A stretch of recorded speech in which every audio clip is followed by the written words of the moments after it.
The Wyoming sky was a hard, pale blue, a vast and empty canvas that offered no comfort.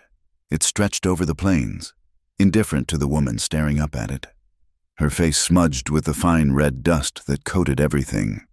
The dust was in the creases of her knuckles, in the hem of her dress, and in the back of her throat. It was the taste of this land, gritty and constant. Ada Whitlow had been tasting it for weeks. The wind, dry and relentless, whipped a strand of her brown hair across her face, and she tucked it back into the tight bun at the nape of her neck. It was a practiced, weary gesture. Beside her, the wagon groaned, a sound as tired as she felt. "Just get the barrel," Silas said, his voice tight with an irritation that had been simmering for the last 100 miles. "I need a drink." Ada did not look at him. She kept her eyes on the horizon, where a low sod building shimmered in the heat. A watering stop, a place to breathe for a moment. She nodded, her shoulders slumping just slightly before she straightened them again. Straight shoulders were a habit, a small act of defiance against the weight of the journey, the weight of her husband. The building belonged to a woman named Mary Collins. A small brass bell hanging on the doorframe tinkled as they approached, a cheerful, fragile sound in the immense silence of the prairie. Mary was a woman made of the same sturdy, sun-baked material as her home. Her face was a map of wrinkles that spoke of laughter and hardship in equal measure, and her eyes, though faded, missed nothing. "You look like you've been wrestling with the dust devil himself," Mary said, her voice raspy but kind. She gestured toward a pump. "Water's clean. Take what you need. There's a wagon train making camp by the river, headed for Idaho territory. You folks going that far?" Silas grunted, already working the pump handle with a frantic energy that was more about his thirst than the task itself. Ada answered for them. "That's the plan. We heard there was good land." "There's land," Mary agreed, wiping her hands on her apron. "Good is what you make of it. The train's run by a man named Caleb Hart. He's a fair man, doesn't suffer fools. But he's fair. He'll be pulling out in a day or two." Later, while Silas saw to their exhausted mules, Ada took a walk toward the collection of wagons circled near the slow, brown ribbon of the Sweetwater River. It was a small, moving town, a community of necessity. The air was filled with the sounds of life, the lowing of cattle, the clang of a hammer on an anvil as a blacksmith repaired a wheel rim, the murmur of voices discussing routes and rationing. A woman sat on a crate, meticulously stitching a patch onto a canvas wagon cover. Children, their face as dusty as her own, chased a stray dog through the tall grass. This was the world she and Silas were trying to join, a world of constant motion and unending labor. It was a life of mending what was broken, whether it was a wheel, a piece of clothing, or a person's spirit. She saw him then, Caleb Hart. He was not what she had expected. He was not a loud man, not a large man who commanded attention through sheer size. He was of medium height, with broad shoulders and a lean frame that spoke of hard work rather than brute strength. He was standing by a handsome bay horse, running a steady hand down its foreleg, his head bent as if listening to something only the animal could say. His hat was pushed back, revealing a forehead lined by sun and concentration. He said something to a man standing nearby, and though Ada was too far to hear the words, she saw their effect. The other man nodded once, his expression cleared of confusion, and walked off with purpose. Caleb Hart spoke little, but what he said seemed to be enough. He turned his head slightly, his gaze sweeping over the camp, a shepherd counting his flock. For a moment, his eyes met Ada's. They were gray, the color of a sky before a storm, and they held a deep, settled quiet. It was not the quiet of peace, she thought, but the quiet of acceptance. They were the eyes of a man who had buried something precious in the earth and had learned to live with the empty space it left in his heart. The look held no judgment, only a calm, assessing gaze. Then he turned back to his horse, and the moment was gone. But the image of his eyes remained with her. Back at their own wagon, The brief sense of peace evaporated. Silas was pacing, kicking at a loose stone. 80 acres, he muttered. Not to her, but to the uncaring sky. That's all I ask. A piece of ground where a man can be his own master. His talk of being a master always set Ada's teeth on edge. He wanted to master the land, but he could not even master the restlessness in his own soul. "We need to check the flour. Silas," she said, her voice even. The last bag felt light. He spun on her. His face flushed. "The flour is fine. What were you doing out there staring at the wagon, master? You think a man like that would look twice at you?" The accusation was as familiar as it was baseless. It was his own insecurity, his own failings, that he saw reflected in her eyes, and he hated it. Ada had long ago learned that arguing was like throwing fuel on a fire. The best way to manage Silas's temper was to divert it. "I was watching how they've circled the wagons," she said calmly, refusing to take the bait. "They left a clear path to the river for the livestock. It's a smart setup. We could learn from it." He sneered, but the mention of something practical seemed to deflate his anger slightly. "I know how to circle a wagon." He ran a hand through his greasy hair. The debts he had left behind in Ohio were a shadow that followed them, growing longer with every mile they traveled west. He had promised her a new start, a life of dignity, but all he had brought with him was the same old desperation. Ada felt the familiar ache in her chest, the slow fracturing of a heart that had been broken and mended too many times to count. A lanky youth leading a pair of oxen shuffled past, his face a mixture of boyish curiosity and premature old age. He had a shock of straw-colored hair and a smile that seemed to fight for space on his freckled face. He saw the tension between them, saw Silas's glower. "Afternoon, ma'am," he said to Ada, tipping an imaginary hat. He gave the lead ox a gentle slap on its rump. "Don't you mind old Bess here.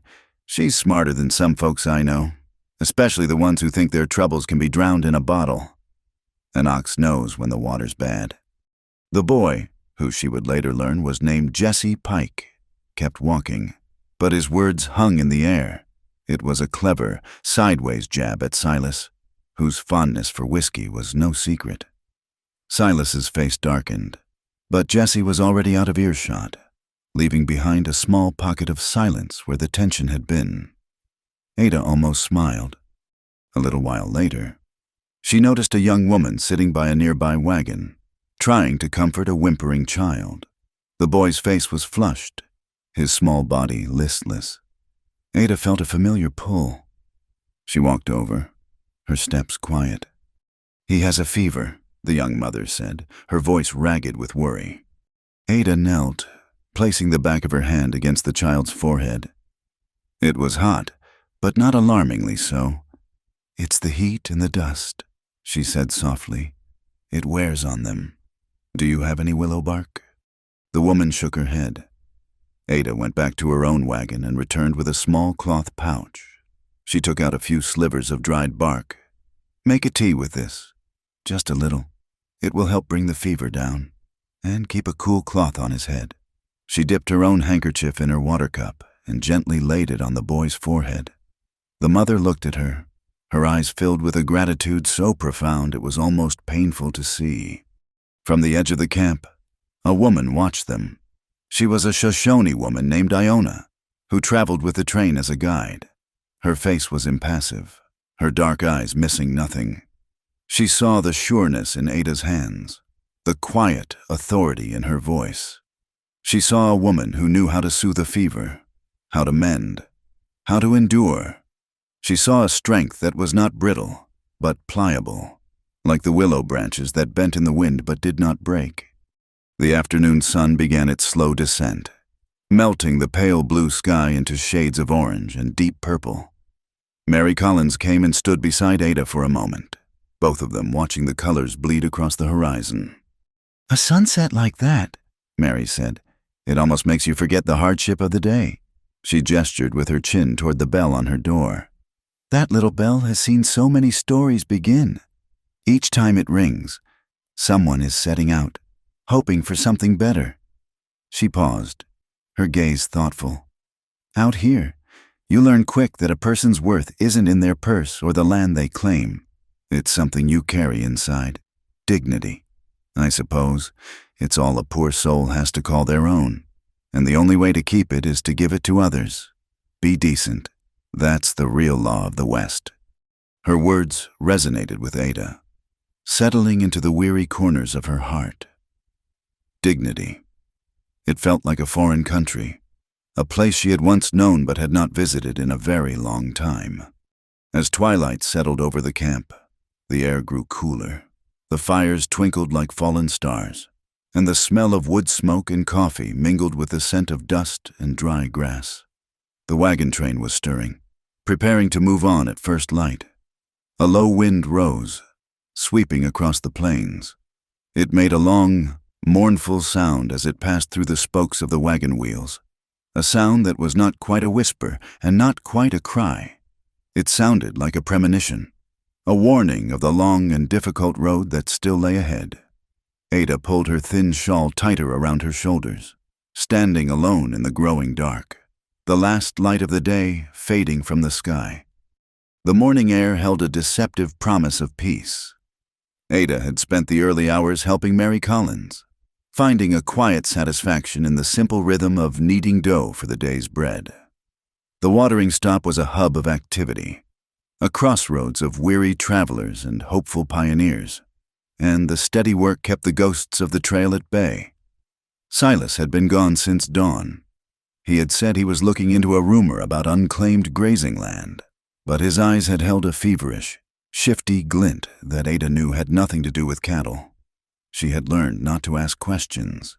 His answers were always a tangled web of half-truths and justifications.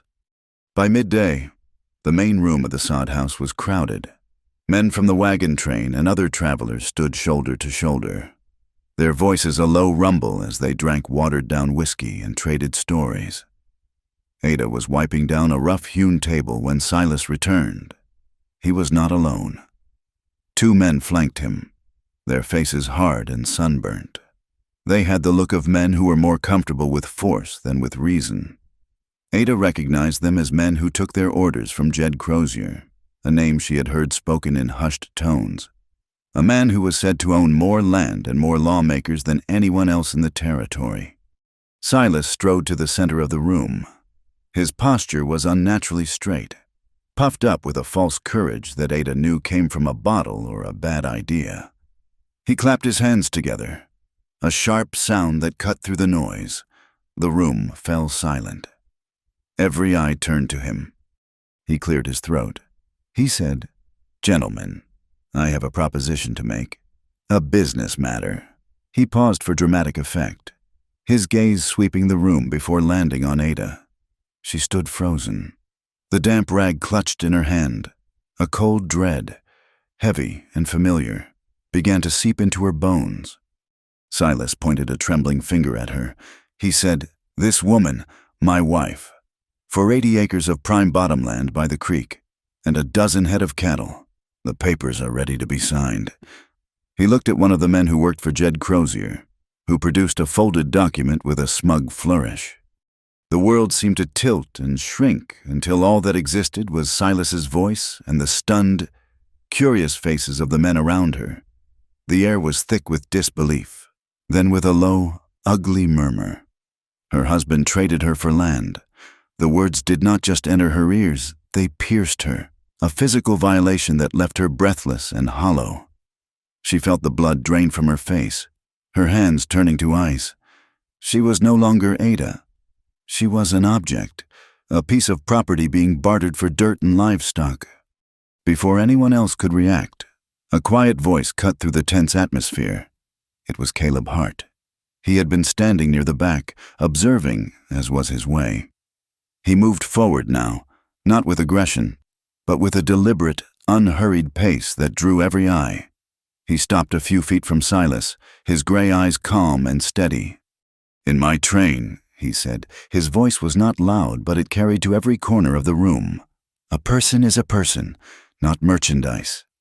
The statement was simple, absolute. It hung in the air, a declaration of a different kind of law. Silas sputtered, his borrowed confidence beginning to crumble. "These are my affairs," he stammered. "She is my wife, by law." One of the men with him stepped forward. He said, "The law is clear. A man's wife is his property. This is a binding agreement." At the counter, Mary Collins picked up the small brass bell from her doorway. She shook it hard. The sharp, insistent ringing filled the room. "Let everyone here bear witness," she called out, her voice cracking like a whip. "Let us all see what kind of men conduct their business in this place." Iona, the Shoshone guide, moved from the shadows where she had been watching. She came to stand beside Ada, not touching her, not speaking, but her presence was a solid wall of support. The silent gesture spoke volumes, and Silas flinched under her steady, dark gaze. Caleb Hart looked at the assembly of men. He said, "The law of this territory may be one thing, but the law of this wagon train is another. We have our own council. We will settle this here and now." He gestured to a few older men, family heads whose faces were etched with the gravity of the West. They nodded, their expressions grim. This was no longer Silas's private shame. It was a matter for the community. The council convened immediately. A makeshift court in the middle of the dusty room. Jed Crozier's man presented his document. Speaking of contracts and property rights, his words were slick and hollow. Then Caleb looked at Ada. He said gently, "Mrs. Whitlow, do you have anything to say?" For a moment, she could not find her voice. It was trapped in her throat, strangled by years of swallowed words and silent endurance. She looked at the faces around her. Some were curious. Some were pitying. Some were hard with judgment. Then she looked at Caleb Hart, at Iona, at Mary Collins, and in their eyes, she saw not an object, but a person. It was enough. She took a step forward. Her voice, when it came, was a low, trembling thing, but it was clear. She said, "My name is Ada." She looked directly at Silas, and for the first time in a long time, she did not look away. She said, "This man speaks of property. Let me tell you about the property he has squandered. He lost our farm in Ohio to a poker game. He lost the money my father left me on a horse that was too slow. He speaks of debt. I am the one who has paid his debts. With every meal I have cooked, every seam I have mended, every hope I have buried." She took a breath, the words coming more easily now. A flood tide of truth. He speaks of the law. He does not speak of the nights I have spent listening to him rage about his misfortunes, the shadows he has cast over my life with his anger and his weakness. He has left no marks on my skin, but he has tried to break my spirit, and now he tries to sell it for 80 acres of dirt. Jesse Pike, the young boy with the quick wit, had been scribbling in a small notebook. He spoke up, his voice clear and surprisingly steady. He said, "I have been looking at this paper. It mentions 80 acres, but it does not say where the boundaries are. It mentions cattle, but it says the bill of sale is pending confirmation. This is not a deed. It is a piece of paper with empty promises written on it." The man who worked for Jed Crozier sneered at the boy, but the other men in the room were murmuring. Jesse's practical observations had struck a chord. They understood the language of bad deals and false promises. The council did not deliberate for long. The oldest man, a farmer with hands like gnarled roots, stood and delivered their verdict. He said, "A contract requires the consent of all parties. This is not a contract. It is an insult. Mrs. Whitlow is free to choose her own path. This wagon train will offer her sanctuary. The deal is void." The words were a hammer blow to Silas. His face, which had been red with bluster, turned pale with humiliation. The crowd was no longer just watching. They were judging. He was an outcast. He looked at Ada. His eyes filled with a venomous rage. "You will regret this," he hissed, his voice low and shaky. He turned and shoved his way out of the room, the two men following him like vultures leaving a carcass. He said, "This is not over. You will learn about the law of Jed Crozier." The room slowly emptied, the men shuffling out with backward glances, leaving an echoing silence in their wake. Ada stood trembling, the adrenaline draining away, leaving her weak and exposed. Caleb Hart walked over to her. He did not touch her, but he stood close enough that she could feel the quiet strength emanating from him. He waited until she raised her head and met his gaze. His voice was low, meant only for her. He said, "Your husband traded you for land, but I will offer you the dignity you deserve. In this train, you are a person. You are not a piece of merchandise." He held her gaze for a moment longer. His gray eyes filled with a profound and somber understanding. Then he put on his hat and walked out into the harsh afternoon sun, leaving Ada standing in the sudden, quiet stillness of the room. The echo of his words a fragile shield around her shattered heart. For the first time, she was alone, and for the first time, she felt the first terrifying glimmer of freedom. The wagon train pulled out of Sweetwater under a sky the color of faded denim. The world for Ada Whitlow was now framed by the canvas opening of a supply wagon she had been assigned to. She had no wagon of her own, no mules, no property but the clothes on her back and a small bundle of personal effects Mary Collins had pressed into her hands. Her place was earned with her labor.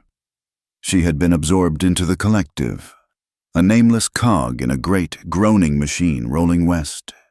She found her purpose among the women of the cooking crew.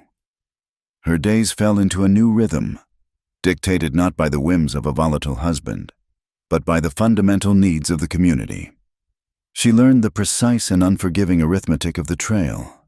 So many people, so many days until the next reliable water source, meant each person received exactly 1 quart of water per day, a half cup of flour, a handful of dried beans, a pinch of salt.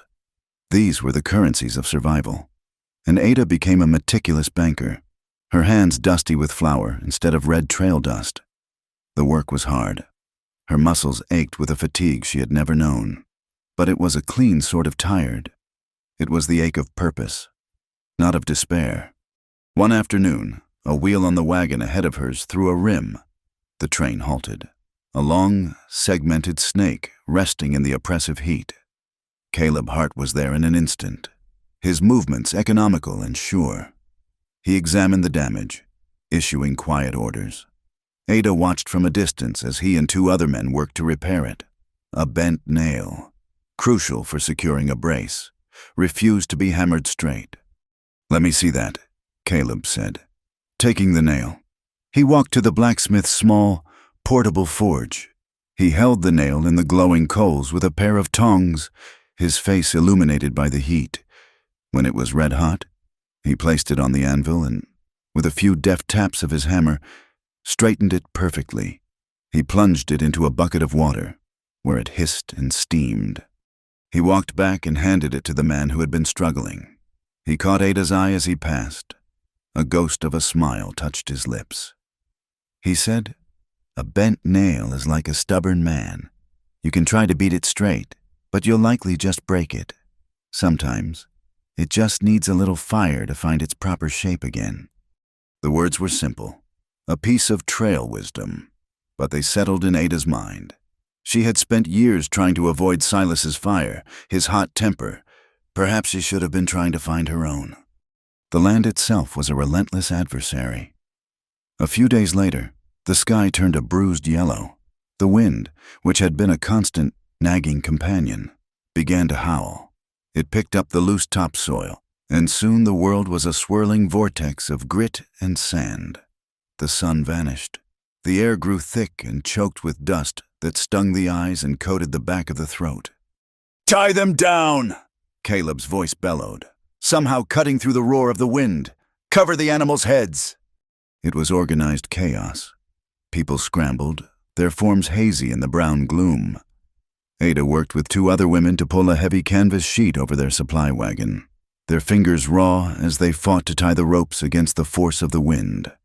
The wagon bucked and groaned like a living thing. A gust of wind, stronger than the rest, caught the wagon of a family new to the trail. It tilted precariously, its 2 left wheels lifting from the ground. A woman screamed. Ada did not hesitate. She ran toward the tipping wagon, grabbing a coil of rope as she went. Others were already there, pushing against the side, their bodies straining. She threw the rope over the top, and Caleb, appearing as if from nowhere, caught the other end. Together, they and a half-dozen others acted as a human anchor, pulling with all their weight until the wagon settled back onto its wheels with a heavy thud. They held it there until the worst of the storm passed, their muscles screaming in protest, the wind trying to tear them from their footing. When the wind finally died down, leaving a world blanketed in a fresh layer of ochre dust, Ada found herself leaning against a wagon wheel, her body trembling with exhaustion and adrenaline. The world was eerily quiet. She looked down at her hands. They were raw and bleeding, but they were her hands. They had helped save a family's home. In the strange, yellow twilight after the storm, as she was gathering scattered kindling, her eyes caught something on the ground, a set of hoof prints, fresher than the rest, half erased by the wind. They were not from any of the train's animals. They were from a single horse, and it had been following at a distance, keeping to the low ridges. A cold knot formed in her stomach. She found Iona checking the tethers on her pony. Without a word, Ada pointed back the way they had come. Iona's dark eyes followed her gesture. She walked to the tracks, crouching low. She studied them for a long moment, her face unreadable. She stood and brushed the dust from her hands. "One rider," she said, her voice soft. "He knows how to stay hidden. Maybe one of Crozier's men, maybe your husband." The words were a simple statement of fact, but they brought back the chill that the afternoon's work had managed to banish. The past was not behind her. It was riding in their wake. The journey wore on everyone. Jesse Pike, in his youthful exuberance, got too close to a spooked horse and received a glancing kick that sent him tumbling. He sat up, his face pale, a long, ugly gash on his forearm. Ada was at his side before anyone else, tearing a strip from her spare petticoat. Her hands were gentle but firm as she cleaned the wound with precious water and bound it tightly. Caleb came over, his face etched with concern. He watched her for a moment, his gaze taking in the neatness of the bandage, the calm in her expression. "You have a steady hand," he said quietly, "and a steady heart to match." The praise was unexpected, and it warmed her in a way the sun could not. It was a simple acknowledgement of her competence, of her worth. It was a currency she was not used to dealing in. But not everyone was so accepting. She was a woman alone, a woman whose husband had tried to sell her like a sack of grain. She was a disruption to the natural order of things. She heard the whispers as she passed. "A woman of trouble," one said. "She brings her husband's shame with her." Ada learned to build a wall around her heart, a wall not of anger, but of quiet diligence. She did not engage. She did not defend herself. She simply did her work. She made sure the bread was properly baked, that the children got an extra spoonful of molasses when it could be spared, that the mending was done before the tear could grow.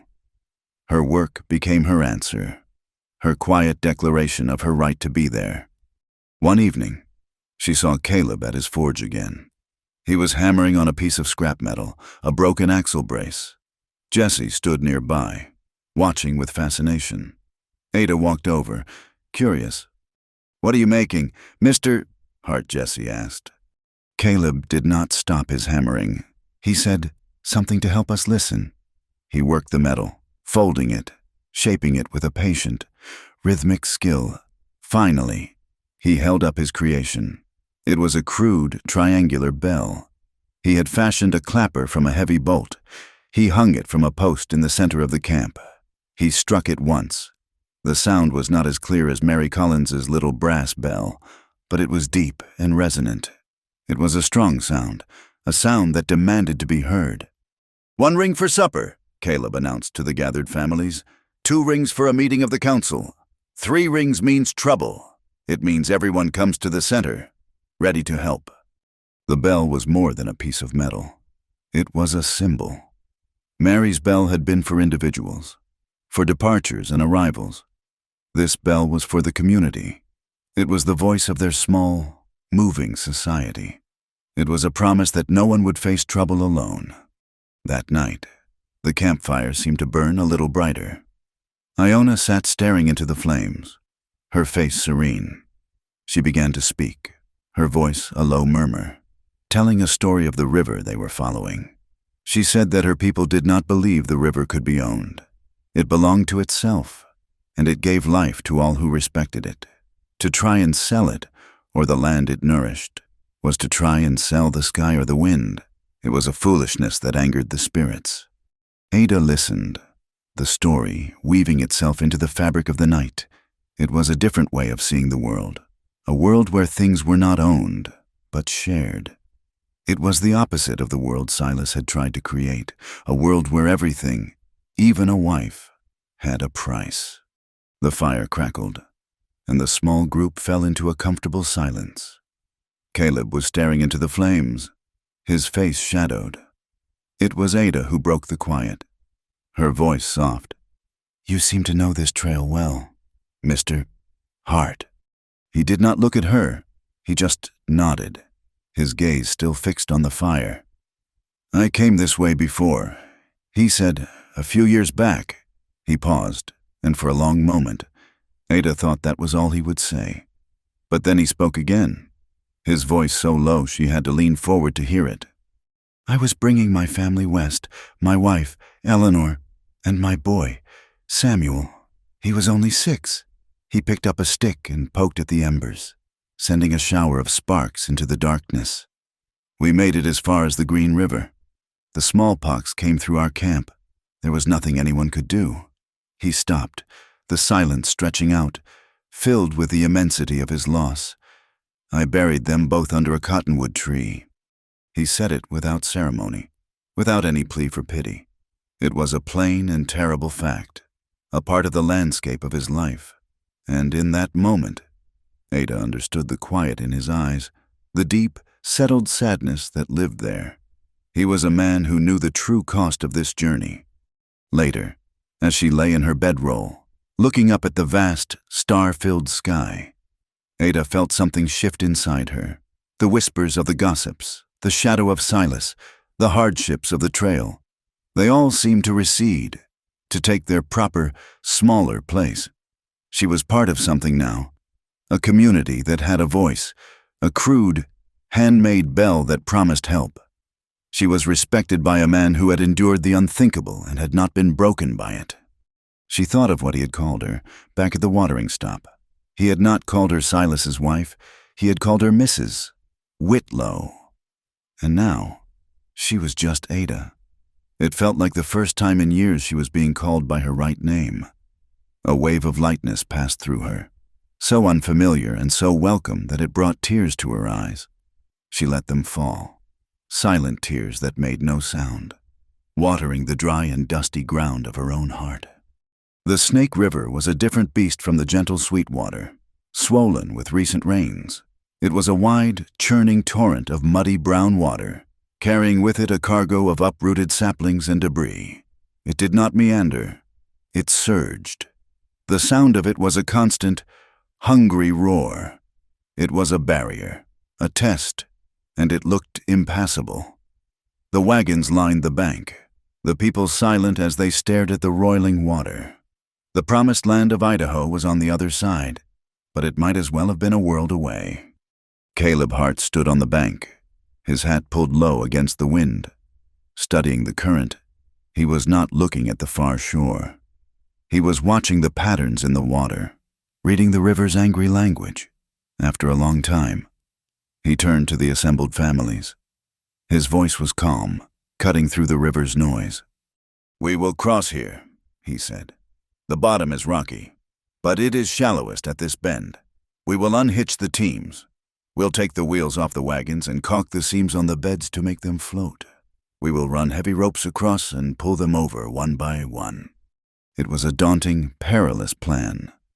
Murmurs of doubt rippled through the crowd, but no one argued. They had seen Caleb's quiet competence, and they trusted it more than they feared the river. He turned to Ada. She had been standing nearby, her hands clenched into fists at her side. "Ada," he said, and the use of her first name, so simple and direct, made her look up. He held out a leather-bound ledger and a piece of charcoal. I need you to stand on that rise over there. I need you to keep a tally. Every person, every animal, every wagon that makes it to the other side. Check them off as they arrive. Do not let yourself be distracted. This is the most important job of all. It is how we know we have left no one behind. He was not just giving her a task. He was giving her a trust so profound it made her throat tighten. He was making her the guardian of their community, the official witness to their survival. She took the ledger, its weight a solid, grounding presence in her trembling hands. "I will," she said, her voice steadier than she felt. The work was brutal and exhausting. The men waded into the cold, swift water, their bodies straining as they wrestled heavy guide ropes to the far bank. The women and older children worked with buckets of pitch and strips of cloth, sealing every crack and seam on the wagon beds. Ada watched it all from her small hill, her heart pounding with a mixture of fear and a fierce, protective pride. The first wagon was ready. It looked like a clumsy, misshapen boat. The oxen were led into the water first, their eyes wide with fear as they fought the current. Then, with a great shout, the men on both banks began to pull on the ropes, and the wagon lurched into the river. It dipped and swayed, the water licking at its sides. It moved with agonizing slowness, a vulnerable speck in the vast, powerful river. When it finally scraped against the far bank, a ragged cheer went up. Ada made her first mark in the ledger. 1 wagon, 6 people, 4 oxen. They continued, one by one. The sun beat down, and the people worked without rest, their movements becoming a grim, determined ballet of survival. They were halfway across when disaster struck. A wagon belonging to a family named Miller, carrying all their worldly possessions and their 2 young children, hit a submerged rock. It tilted violently, the ropes groaning under the sudden strain. A wave crashed over the side, and the wagon, now heavy with water, began to capsize. A woman's scream cut through the air. A small shape, a child of no more than 5, was washed out of the back of the wagon and into the churning water. Time seemed to stop. For a heartbeat, everyone was frozen, paralyzed by the horror of the scene. Ada saw the boy's head bob above the surface, his small arms flailing. And in that instant, something broke inside her. The fear, the caution, the years of holding back, they all washed away. She did not think, she acted. She dropped the ledger and ran, scrambling down the muddy bank and plunging into the icy shock of the river. The current was a physical blow, trying to rip her from her feet. The water was a brown, blinding chaos, but she saw the boy and she pushed toward him, her arms pumping, her dress a heavy weight trying to drag her down. She was not alone. Caleb was already in the water, his powerful strokes cutting through the current. He reached the boy first, grabbing the collar of his shirt. He turned, looking for Ada, his face a mask of grim determination. He thrust the sputtering child toward her. "Get him to the bank," he yelled over the roar of the water. Ada took the boy, his small, cold body a dead weight in her arms. She turned and fought her way back toward the shore, her lungs burning, her legs numb. Hands reached out, pulling her and the child from the river's grasp. She collapsed on the muddy bank, coughing and shivering, her arms still wrapped tightly around the boy. Caleb was beside her a moment later, pulling her to her feet. His hands were strong on her arms, holding her steady. He looked down at her, his gray eyes dark with an emotion she could not name. Then, a flicker of something, a hint of his dry humor, broke through the tension. "I told you to keep the register. Ada," he said, his voice a low rumble, "not to write your own name at the bottom of the river." A weak, watery laugh escaped her lips. The boy was safe, crying in his mother's arms. The crisis was over. But as the people on the bank began to breathe again, a new threat emerged. It was Jesse Pike who saw them first. He let out a sharp cry, pointing toward a thicket of reeds near the supplies that had been left on the near bank. 3 figures were emerging from the tall grass. 2 were the hard-faced men who worked for Jed Crozier. The third, his face a pathetic mixture of desperation and malice, was Silas. He was holding a rifle. "Do not move," he shouted, his voice cracking. "We are just taking some provisions. You have plenty." They were going after the food, the lifeblood of the train. In the chaos of the river crossing, the supplies were unguarded. A cold, hard fury replaced Ada's fear. This was lower than anything he had ever done. It was an attack not just on her, but on everyone. Jesse, seeing the danger, turned and ran toward the center of the camp. He grabbed the rope for the camp bell and pulled it 3 times. The deep, resonant tones rang out, the signal for trouble, a call to arms. The men who were in the river, who had been working to right the miller's wagon, turned as one. Caleb's face had gone cold and still. He waded out of the water, his movements deliberate. He did not run, he did not shout. He just walked toward Silas, his eyes never leaving his face. "Put the gun down, Silas," he said, his voice quiet but carrying an unmistakable authority. One of Jed Crozier's men laughed. "There are 3 of us, wagon master, and only 1 of you." Caleb did not even glance at him. He kept his eyes on Silas. "They are using you. Silas, Jed Crozier does not care if you live or die. But if you steal from these people, you are threatening every woman and child here. You are threatening the boy that woman just pulled from the river. Is that the man you want to be?" Silas hesitated, his rifle wavering. In that moment of indecision, Caleb acted. He lunged forward, not at the gun, but at Silas, knocking him off his feet. The other 2 men raised their own weapons, but it was too late. The men from the river had swarmed the bank, their faces grim. They were outnumbered. The fight was over before it began. Caleb did not resort to frontier violence. He was a man of order. "Take their weapons," he commanded. "Tie them to that cottonwood tree. They will have a trial by the council tonight." As the men were being disarmed and bound, Silas looked at Ada. She stood shivering, her wet dress clinging to her, her hair plastered to her face, but her back was straight. Her eyes were clear. "Ada," he pleaded, his voice a pathetic whine, "tell them I was desperate." She walked toward him until she was standing directly in front of him. She looked at the man she had once promised to love, honor, and obey.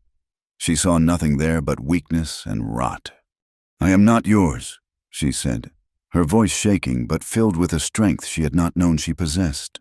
"You have no claim on me. You have no claim on my voice. You have no claim on my pity. You are a thief, and you are a coward." She turned her back on him and walked away. That evening, after the last wagon was safely across, the council met. The verdict was swift. Stealing provisions was an act of war against the community. Silas and his 2 companions were to be left at the next territorial outpost, 10 miles downriver, with a recommendation that they be sentenced to hard labor. Their fate was sealed by the laws of the train, a code of justice born of necessity. The crossing was complete. The entire train was now on the west bank of the Snake River. The setting sun cast long shadows, and the river, its test complete, flowed on, indifferent. Ada stood and looked back at the eastern shore. It seemed a lifetime away. She had crossed more than a river today. She had stepped over a boundary in her own soul, leaving behind the woman who had been owned, the woman who had been afraid. The woman standing on the west bank was someone new. She was Ada, and she was free. The first snow came not as a gentle promise, but as a silent, determined thief in the night. It stole the last of the autumn color from the Camas Hills, leaving behind a world of stark white and charcoal gray. The wind carried a new kind of bite, a deep, penetrating cold that warned of the long, hard months to come. The trail ahead was impassable, with a heavy reluctance that was shared by every soul in the train.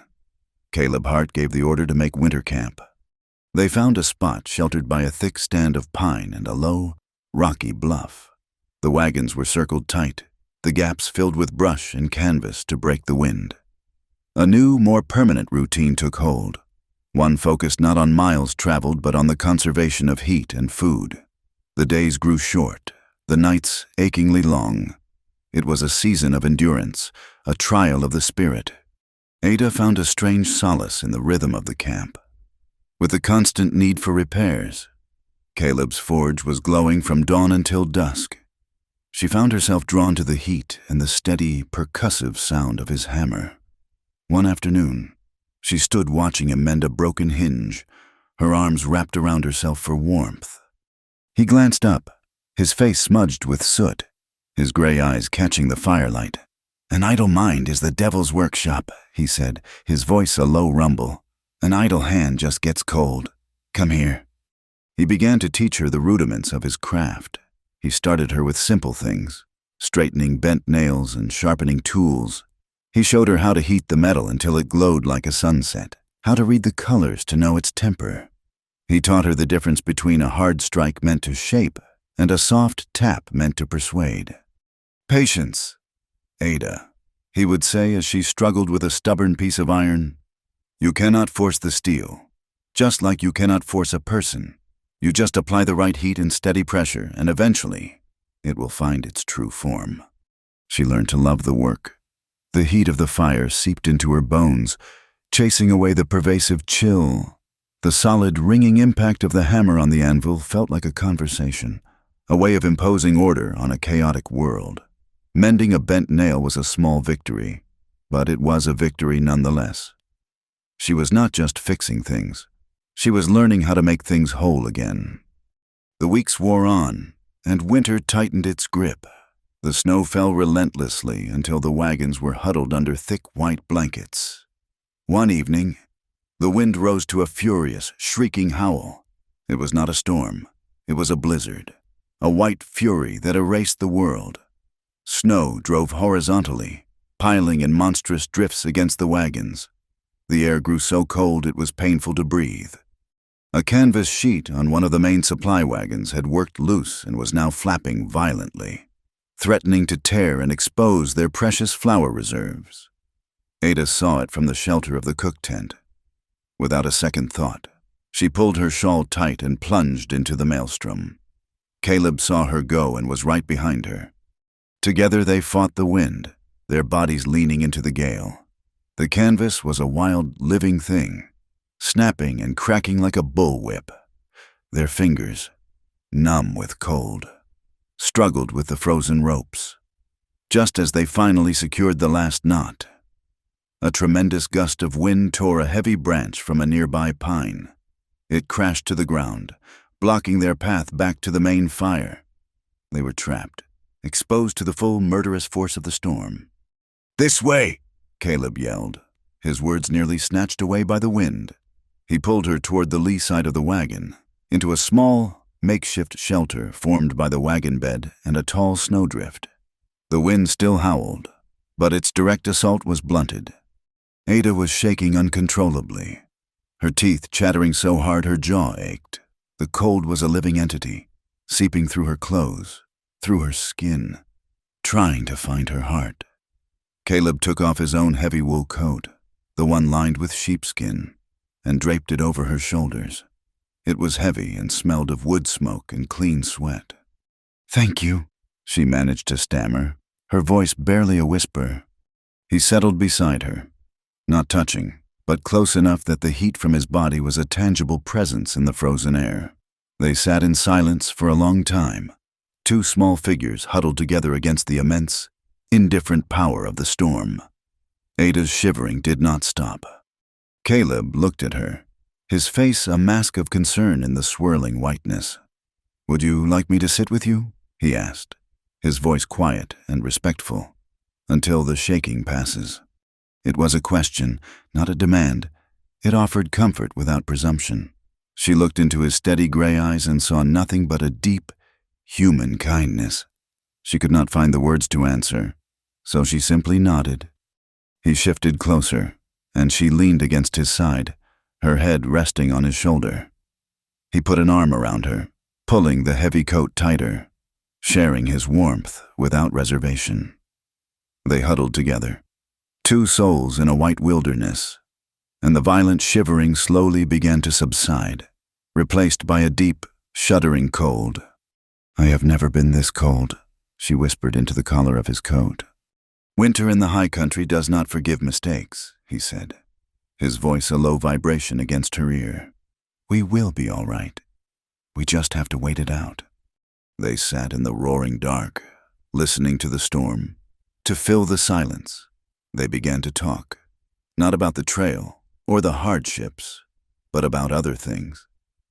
He asked her about Ohio, and she found herself telling him about the small farm where she grew up, about the smell of the apple orchard after a rain. She asked him, "What does home mean to you, Caleb?" He was quiet for a long moment. "Home is not 4 walls and a roof," he said finally. "I have learned that it is a place where you do not have to be afraid, a place where you are safe to be yourself." He paused. "I have not had a home in a long time." "Me neither," she admitted, her voice small. The storm raged on, but inside their small shelter, a quiet peace had settled. It was an intimacy born not of passion, but of shared vulnerability, of 2 lonely people finding a moment of warmth in a cold, hostile world. When the wind finally began to die down and the first gray light of dawn filtered through the snow, the world outside was silent and transformed. Caleb helped her to her feet. Their eyes met, and in that look, a new understanding passed between them, a bond forged in the heart of the blizzard. The sight of the 2 of them emerging from the same shelter in the morning did not go unnoticed. The whispers started again, this time with a new, suggestive edge. Ada felt the familiar sting of judgment, the hot flush of shame. But then she looked at her own hands, calloused now from work and from the forge. She looked at the community, which had survived the storm together. She held her head high and walked to the cook fire, her back straight. Caleb did not acknowledge the gossip. He did not offer any explanations. The next day, he walked over to where she was mending a child's coat and dropped a pile of his own worn shirts beside her. "These need a woman's touch," he said, his voice neutral, for all to hear. It was a simple, public act of trust, a declaration that she was a valued member of the community, not an object of speculation. The whispers subsided. Her friendship with Iona deepened in the quiet of the winter camp. One clear, cold morning, Iona took her just beyond the circle of wagons. She showed Ada how to read the story written in the snow. "See here," she said, pointing to a delicate set of tracks. "Rabbit. He was in a hurry. And here, these larger prints. A coyote was following him." She taught Ada how to tell the age of a track, how to see the subtle signs of the hidden life that pulsed all around them. It was a new language, and Ada was a hungry student. They were 2 women from different worlds, but they found a common ground in their shared resilience and their quiet respect for the land. One afternoon, Jesse Pike approached her, his face alight with a shy pride. He pressed a small object into her hand. It was a piece of scrap leather, and carved into it, in crude, uneven letters, was a single word: dignity. "I have been practicing my letters," he mumbled, his ears turning red. "Mister, Hart said it was the most important word there is." Ada closed her hand around the small piece of leather, its rough edges pressing into her palm. She could not speak. This gift from a boy who had so little was more precious than gold. It was a recognition of her journey, a testament to the person she was becoming. As the winter wore on, Caleb spent much of his spare time at the forge. He was working on something larger, a more ambitious project. He took the remnants of a broken wagon axle, a piece of steel that had been deemed useless, and began to reshape it.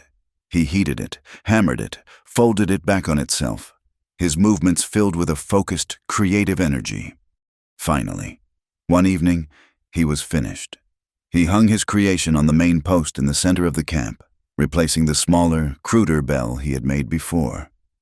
This one was larger, more substantial. When he struck it, the sound that rang out was not a clang, but a deep, warm, and certain tone, It echoed through the silent, snow-covered hills, a sound of assurance and unity.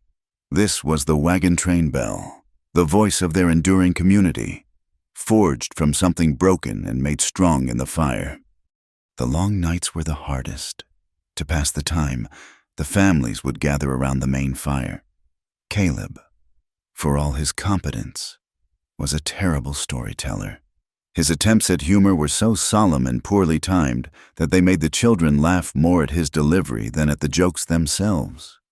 Ada would watch him, a real, unbidden smile on her face.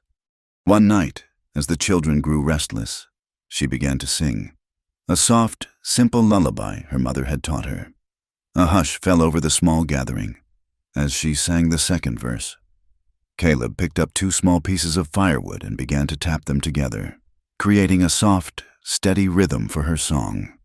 He could not tell a story, but he knew how to keep a beat. He knew how to provide a steady rhythm for a song, for a journey, for a life.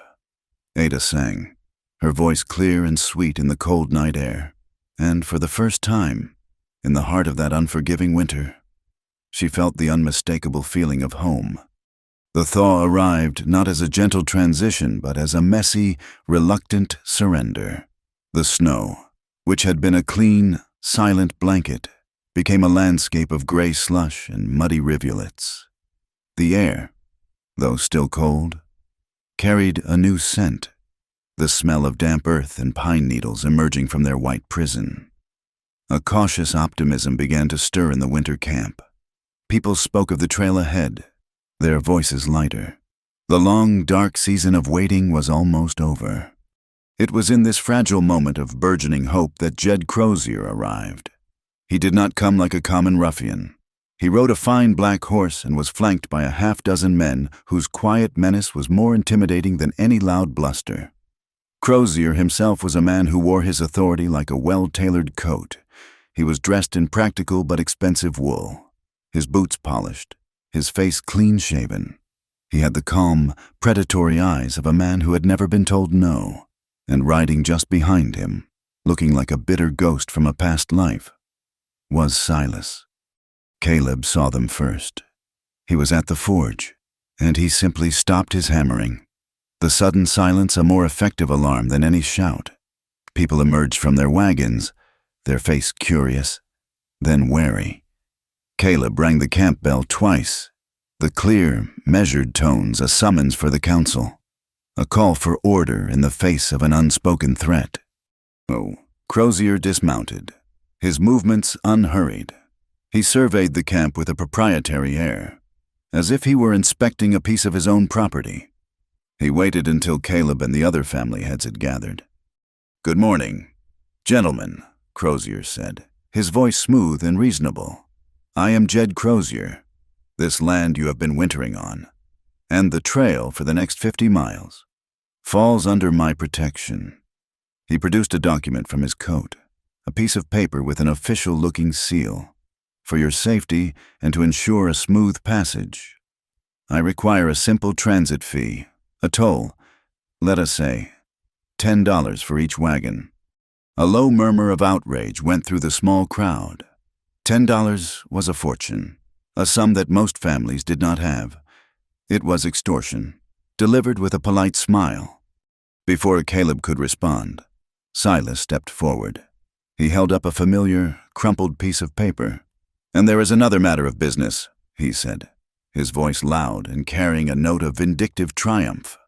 He looked directly at Ada, who had come to stand near Iona at the edge of the gathering. "The matter of my property. This woman, the agreement we made back in Sweetwater still stands." He was trying to humiliate her again, to reduce her to a bargaining chip in front of the very people who had given her sanctuary. But the woman who faced him now was not the same one who had stood frozen in Mary Collins's establishment.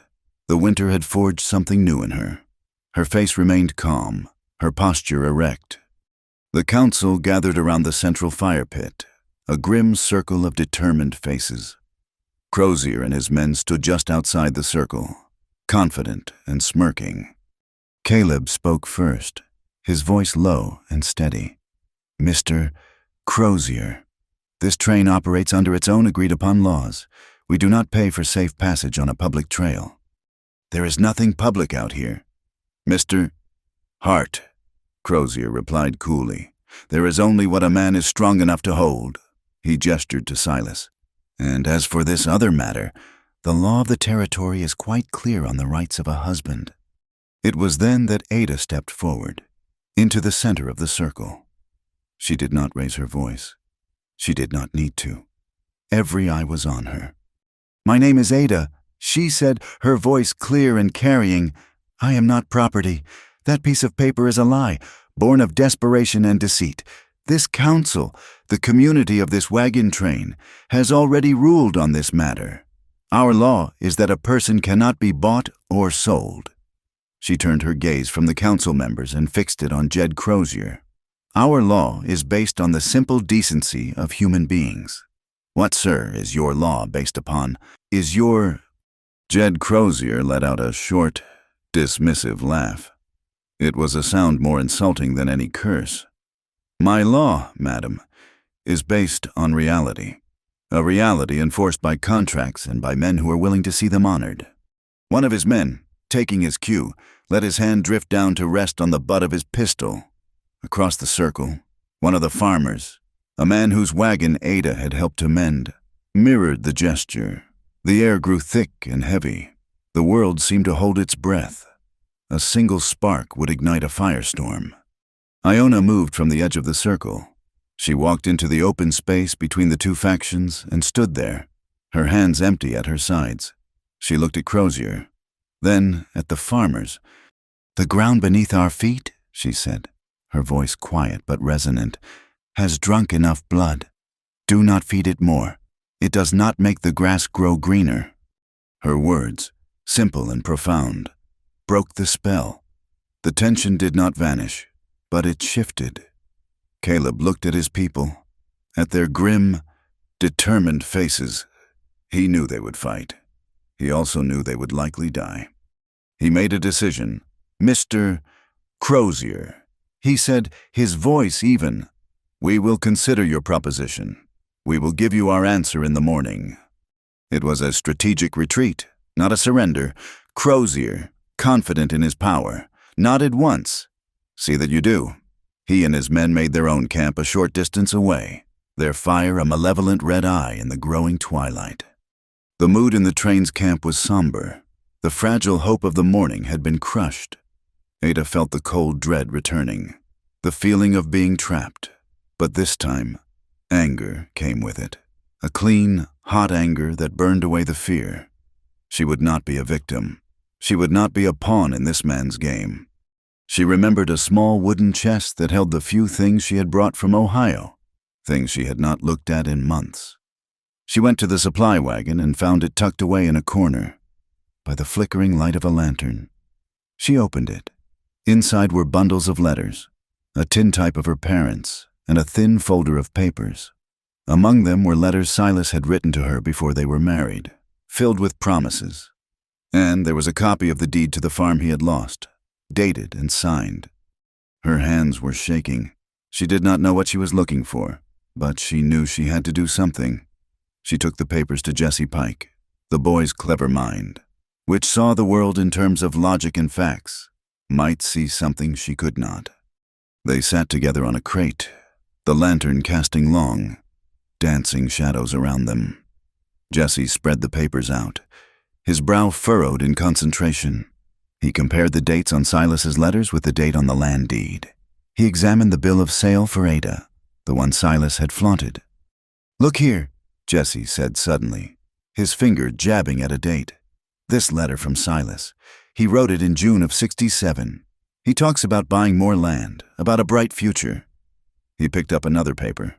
And this is the deed from the sale of your father's farm. It is dated August of '67. 2 months later. He then held up the crude bill of sale Silas had tried to use. And on this, he claims you have been his legal wife and property for 5 years. Since '64. We were married in '65, Ada whispered, her mind racing. He is a liar, Jesse said, his voice filled with the simple, absolute conviction of youth. and he is a bad one. The dates do not add up. He took your father's money after he was already in debt. He has been lying to you from the very beginning.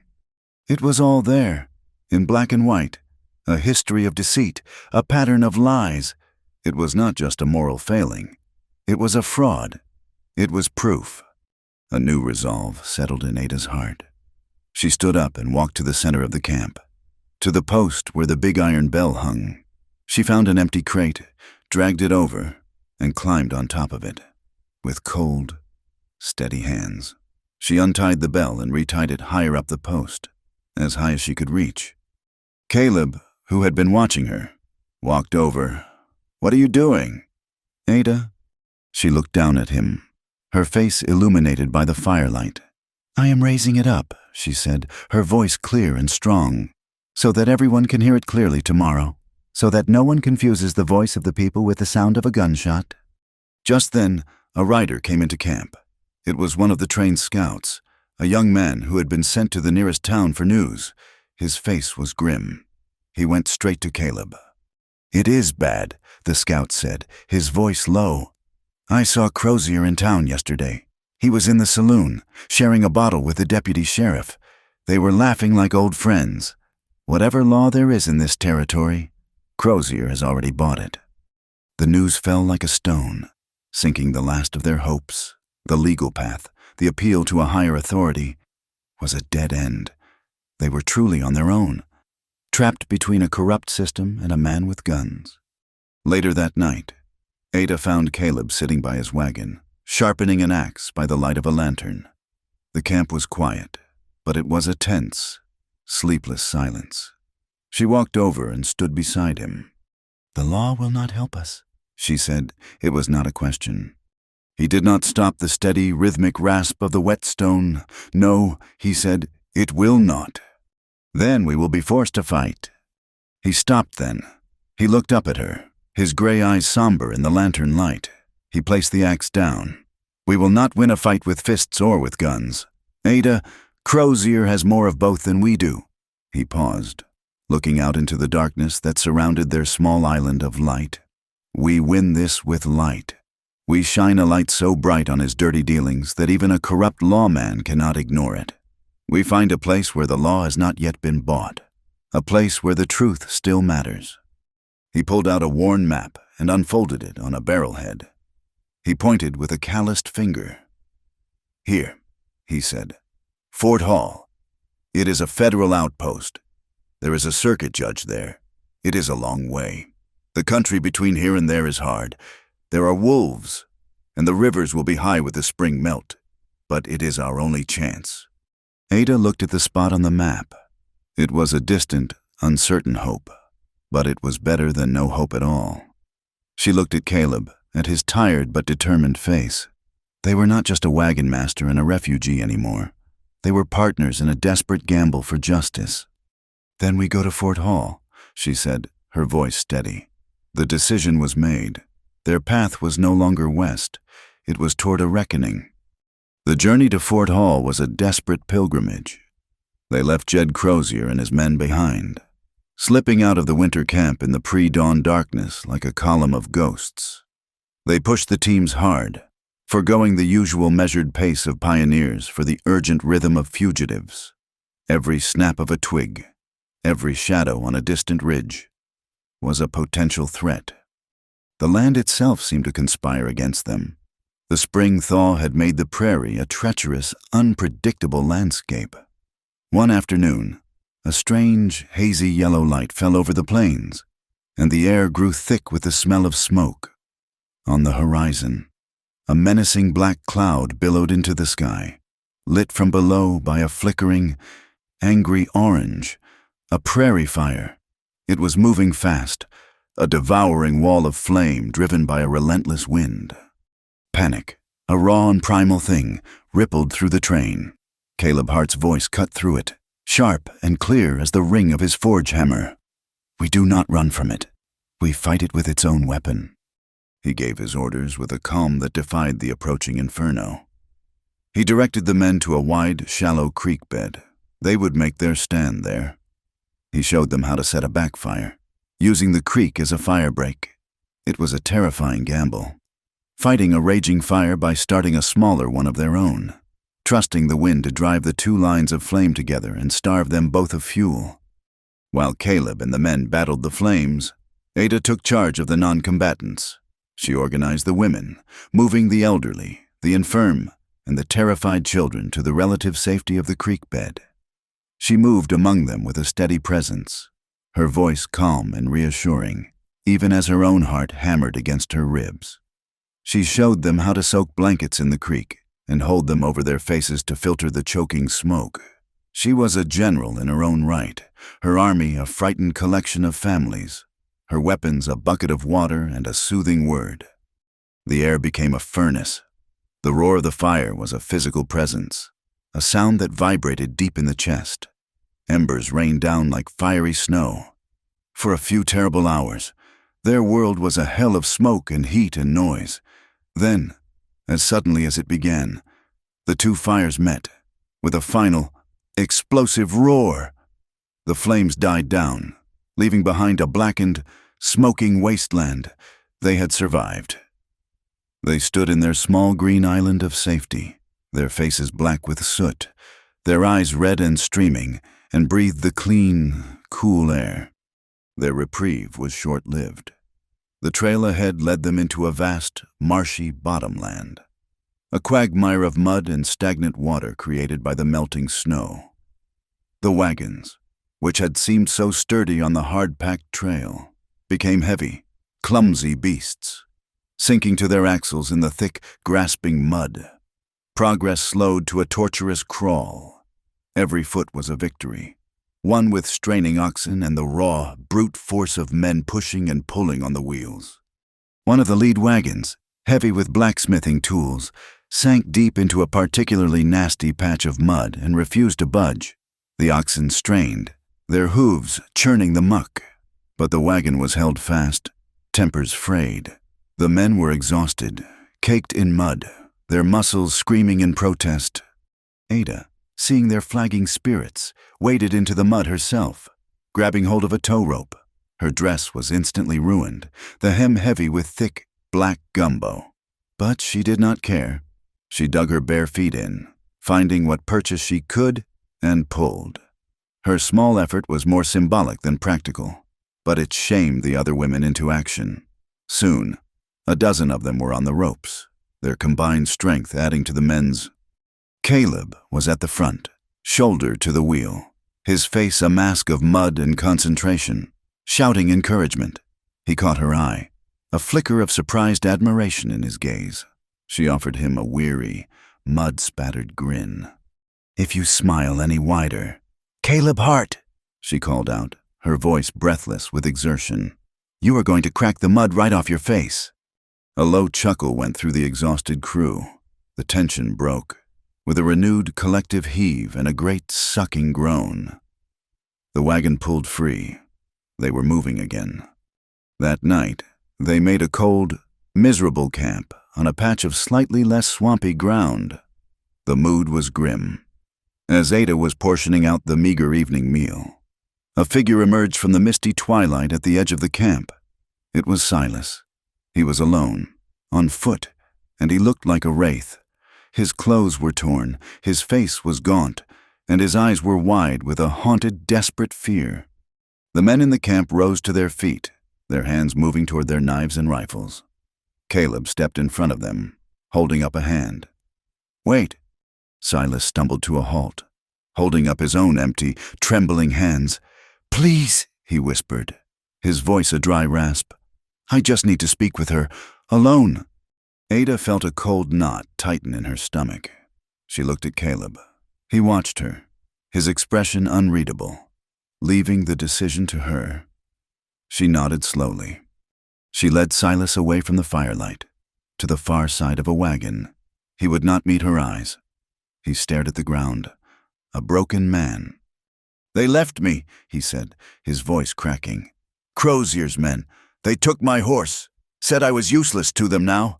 He finally looked up, and she saw the raw terror in his eyes. "He has my markers.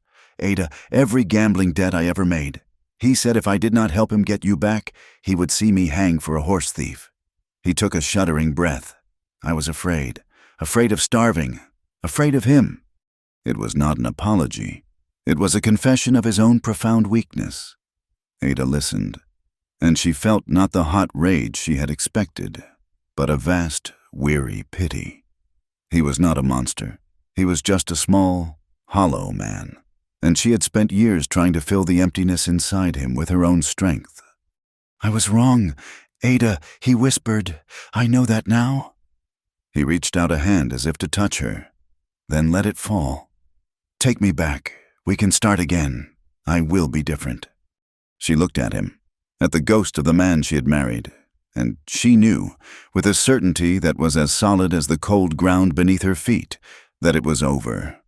"You sold me once, Silas," she said, her voice quiet but firm. "I bought myself back with my own sweat and my own fear. We are even now. There is no more debt between us." She reached into the pouch at her waist where she kept the camp's provisions and took out a piece of hardtack and a strip of dried meat. She pressed them into his hand. "This is for the man you might have been, but I will not go back. I am moving forward." He stared at the food in his hand, then back at her, his face crumbling. He seemed to be wavering on a precipice, a choice between his old, destructive path and a new, unknown one. After a long moment, a flicker of something, a last, dying ember of decency, ignited in his eyes. "He is planning to ambush you," Silas said, his voice low and rushed. "At the Wolf Creek Pass, he and his men will be waiting." He looked over his shoulder, as if expecting to see Crozier's men in the shadows. "I will testify for you. Ada, I will go to Fort Hall and I will tell the judge everything. It is the only thing I have left to give." He turned and melted back into the fog, leaving Ada standing alone in the cold, the weight of his confession settling upon her. When she told Caleb what had happened, he listened without interruption. When she was finished, he simply nodded. The next day, he spent an hour at the forge. From a piece of discarded barrel hoop, he hammered out a small, simple sign. He carved 2 words into it: Camp Mercy. He hung it from the lead wagon, a quiet declaration of the principles that guided them. The sky, which had been threatening for days, finally opened up. The rain began as a drizzle, then became a cold, relentless downpour. The trail turned into a river of mud. That afternoon, as she was helping to secure a loose canvas cover, Ada slipped on a slick rock. She fell hard, her head striking the iron rim of a wagon wheel. The world exploded in a flash of white, and then went dark. She awoke to the feeling of being carried. Caleb's arms were strong around her, his face a grim mask of worry. He took her to his own wagon, which was drier than most, and laid her gently on his bedroll. Her head throbbed, and a deep, penetrating chill had settled into her bones. Her teeth began to chatter. He built up the small stove in the wagon until it glowed red, and he brewed a pot of strong, bitter tea with ginger root from their medicinal supplies. He held the cup to her lips, his hand steady. "You took a hard fall," he said, his voice a low rumble. "The rain has chilled you to the bone." He looked at her, his gaze direct and filled with concern.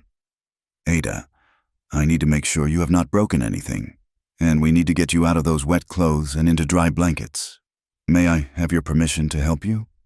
The question, so filled with respect, so alien to her past experience, brought tears to her eyes. She nodded, unable to speak. He was gentle, his touch impersonal and professional as he helped her remove her sodden dress and wrapped her in a cocoon of warm, dry wool blankets. He checked her arms and ribs for breaks, his movements careful and sure. Tucked into the warm blankets, the chill began to recede, but the emotional turmoil inside her remained. She looked at him, at this quiet, decent man who had offered her a dignity she had forgotten existed. "I was so ashamed," she whispered, the words a confession of her own, back in Sweetwater. "When he stood there and put a price on me, I felt like I was no better than a stray dog to be traded." Caleb sat on a crate near the stove, his large frame filling the small space. He did not offer empty platitudes. He simply looked at her, his gray eyes filled with a profound empathy. "The shame belongs to the seller.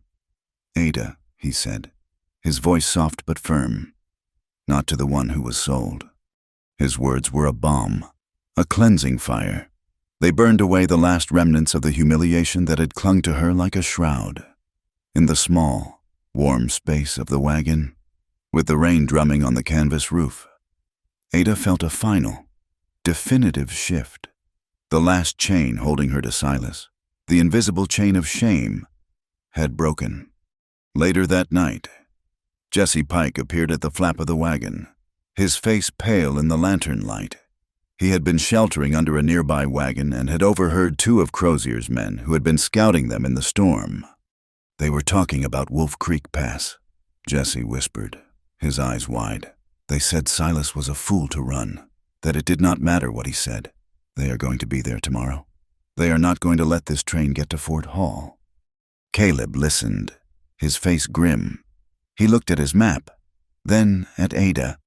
"There is another way," he said, "a narrow ravine, a few miles to the south. It will be a hard passage, but they will not be expecting it." The storm finally broke just before dawn. A clean, washed light spread across the landscape. The rain had stopped. Ada stepped out of the wagon, her head still aching but her spirit strangely light. She looked toward the center of the camp. The big iron bell, which had been dripping and dark, now gleamed in the first rays of the morning sun. It looked clean and strong and ready. Hope, which had seemed so distant, was now a tangible thing, a bright promise hanging in the clear morning air. Fort Hall was not a town, but an assertion.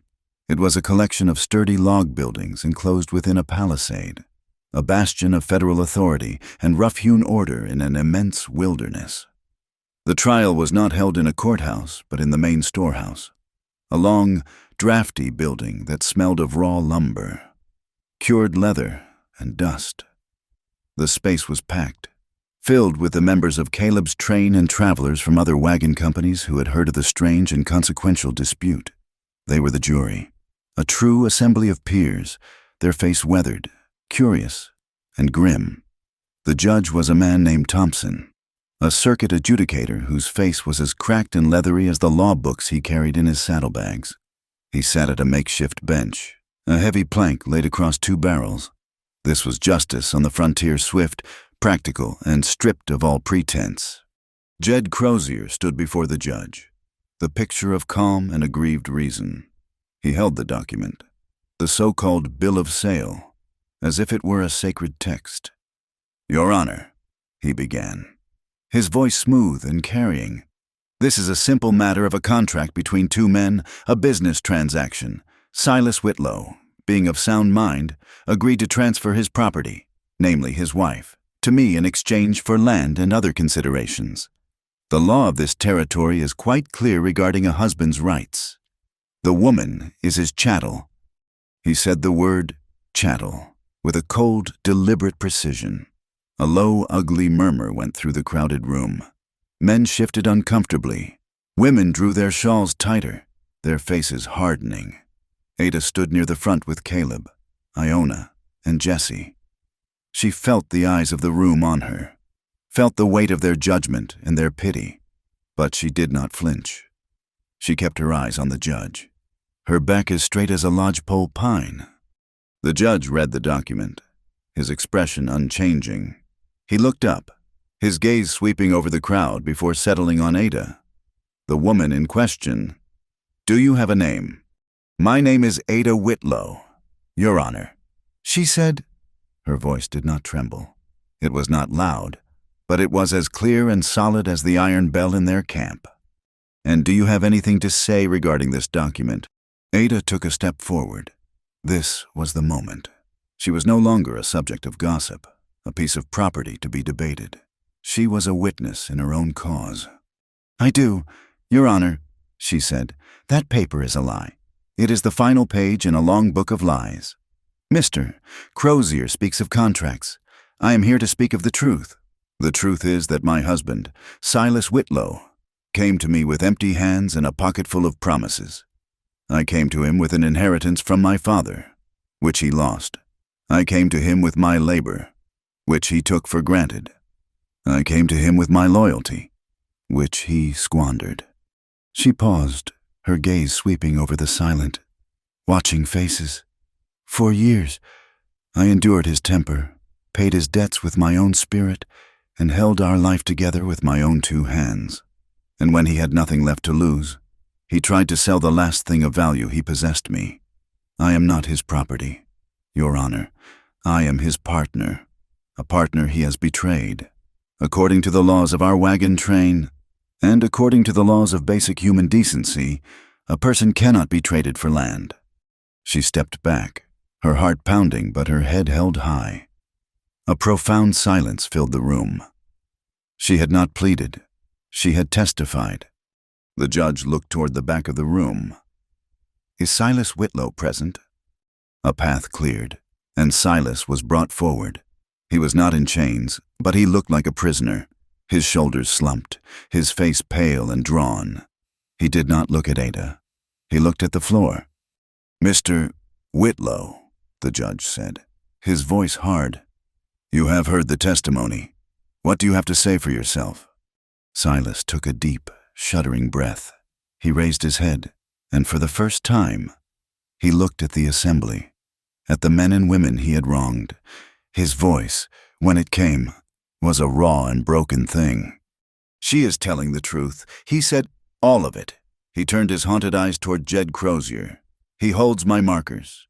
He promised me a piece of land, a way out. I was a desperate man. He finally looked at Ada, his expression a mask of profound and pitiable shame. I never saw her. I saw what she could do for me, what she could provide. I saw the work of her hands, but I never saw the woman. I wanted the land more than I wanted to be a man. The confession, so stark and so complete, seemed to suck the air out of the room. It was the sound of a soul hitting rock bottom. The judge then called for any other witnesses. Iona stepped forward, her presence a pool of calm in the turbulent room. She did not look at the judge. She looked at the people. We are taught that you cannot own the earth, she said, her voice quiet but carrying a timeless authority. You cannot own the river.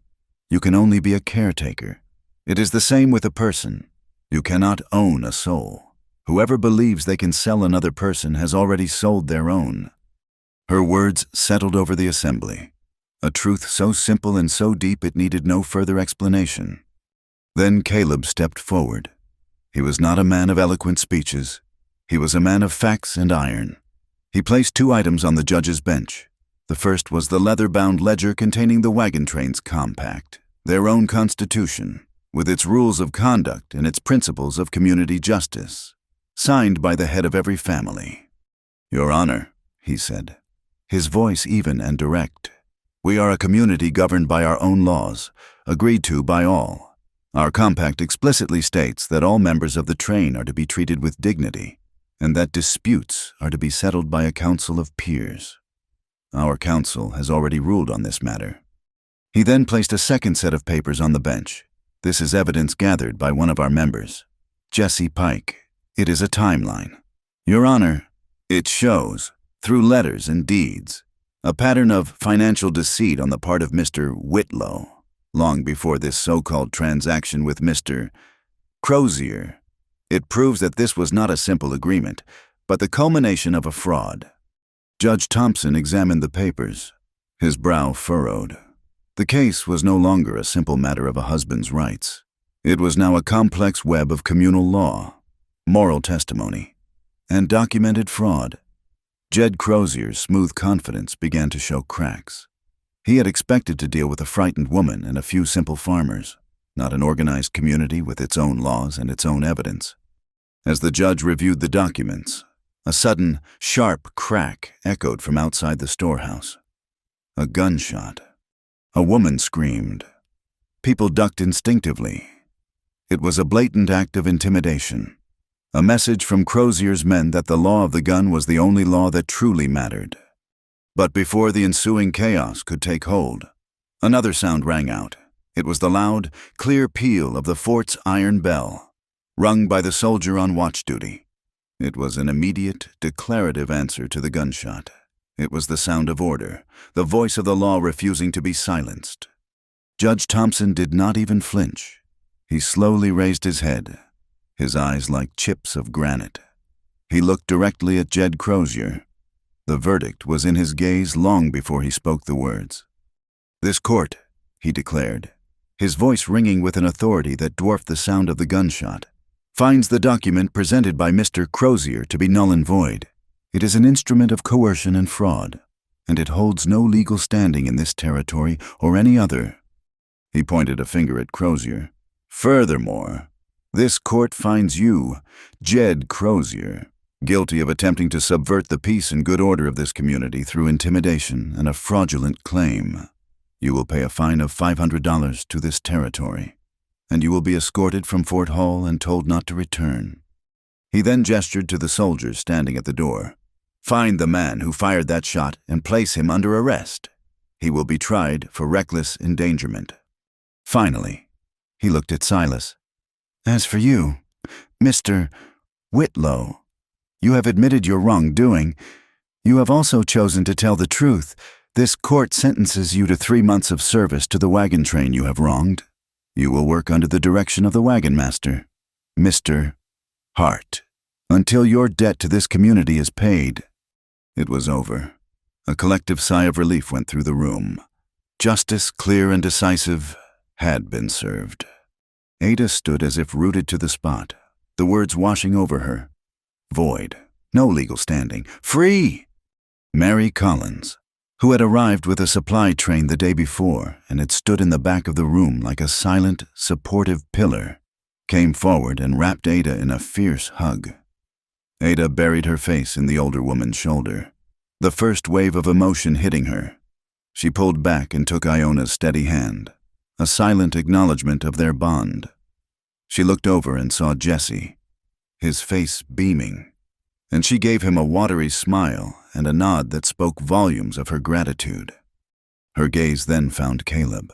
He was standing a few feet away, watching her, his face calm. He did not rush to her side. He did not offer congratulations. He simply stood there, a quiet, solid presence, and slowly, respectfully, he removed his hat and held it over his heart. It was a gesture of such profound and silent respect that it meant more to her than any shouted words of victory. The judge, gathering his papers, looked at Ada one last time. His voice softened slightly. "It is a hard road you have traveled. Mrs. Whitlow, your husband traded you for land. A terrible injustice. But the wagon master and this community offered you the dignity you deserve, and this court affirms that dignity today." As the crowd began to file out into the bright afternoon sun, Caleb walked to the post outside the storehouse and rang their own camp bell. Its deep, warm tone a resonant answer to the fort's bell. The two sounds mingled in the clear air, the voice of federal law and the voice of a community's conscience, ringing out together over the vast, wild land. Ada stood on the steps of the storehouse, tears streaming down her face. But she was not bent over in sorrow. She was standing tall, her head unbowed, listening to the sound of her own freedom. They did not push on to the Idaho territory. The ordeal at Fort Hall, the long winter, and the harrowing journey had forged them into something more than a collection of families traveling in the same direction. They were a community. They decided, by a unanimous vote of the council, to find their own promised land, a place not on a map but in their hearts. They found it 2 weeks later.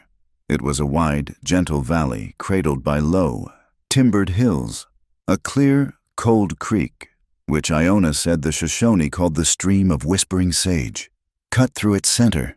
The valley floor was a sea of wild grasses and purple-flowering sage, and the air was clean and sweet. They named it Sage Creek Valley. This would be their home. The journey was over. The building began. Under Caleb Hart's direction, the men felled timber from the hills and the valley was soon filled with the ring of axes and the steady rasp of cross-cut saws. He led the construction of the first structure, not a cabin for any one family, but a communal storehouse, a testament to their shared future. The land was divided according to the rules of their compact. Each family received a plot, its size determined by the number of souls in their household. Ada, being a woman alone, was entitled to a small but fertile piece of bottomland near the creek. When Caleb presented her with a hand-drawn map showing her claim, she felt a profound sense of ownership she had never known. This land was not given to her by a husband. It was granted to her by her community. It was truly hers. With a piece of charcoal on a smooth plank of pine, she wrote the name of her homestead, Sage and Mercy. The days fell into a new rhythm, one of creation. The skeleton of the first family cabin rose against the sky, a framework of hope. They saved the roofing for last, a celebration for the entire community. As the final shingles were nailed into place just as the sun was setting, a cheer went up. That evening, a fire was built on the hard-packed dirt floor inside the new, unfinished home. The walls were still open to the twilight, and the stars began to appear through the rafters. People ate and talked, their voices filled with the quiet satisfaction of a hard day's work. The children, exhausted, fell asleep in their mothers' laps. As the gathering began to wind down, Caleb approached Ada. The firelight played across the lines of his face, softening their usual severity. He looked, for the first time she could remember, not like a leader or a protector, but simply like a man. He gestured to the open space in the center of the room. "They say a new house needs to be warmed with music and laughter," he said, his voice a low rumble. He held out a hand, his calloused palm open. He did not touch her. He waited. "Ada, may I have this dance?" It was a courtship as quiet and steady as the man himself. There had been no grand declarations, only shared work, quiet conversations, and a growing, unspoken understanding. Her heart, which she had thought was a barren and desolate place, seemed to swell in her chest. She placed her hand in his. His grip was warm and strong. Jesse Pike, seeing the moment, picked up the small bell from the cook wagon and began to tap it gently with a spoon, creating a soft, simple rhythm. Caleb led Ada onto the dirt floor, and they began to move, a slow, shuffling circle under the stars. He was not a graceful dancer, his movements as practical and unadorned as the rest of him, but he held her with a profound and gentle respect. She rested her head on his shoulder, the rough wool of his shirt familiar and comforting. They did not speak. They did not need to. In the quiet rhythm of the makeshift bell and the soft shuffle of their feet on the earth, a promise was made. A home was founded. The valley bloomed with life. Mary Collins, true to her nature, claimed a spot where the trail entered the valley and, with the help of the community, built a new watering stop, a place of welcome for future travelers. Iona erected a small hut near the creek, its shelves soon filled with the herbs and remedies she gathered from the hillsides. Jesse Pike, his future no longer an uncertain path, became Caleb's apprentice, his quick mind and steady hands perfect for the precise work of mending wagons and forging tools. Silas served his 3 months. He worked hard, his face growing lean and tan, his hands becoming calloused. The bitter anger in his eyes was replaced by a hollow, weary acceptance. He spoke little, and no one spoke much to him. He was a ghost among them, a reminder of a past they had all survived. Ada never approached him, never offered a word. She kept her distance, a quiet boundary he did not try to cross, on the last day of his sentence, as he prepared to leave.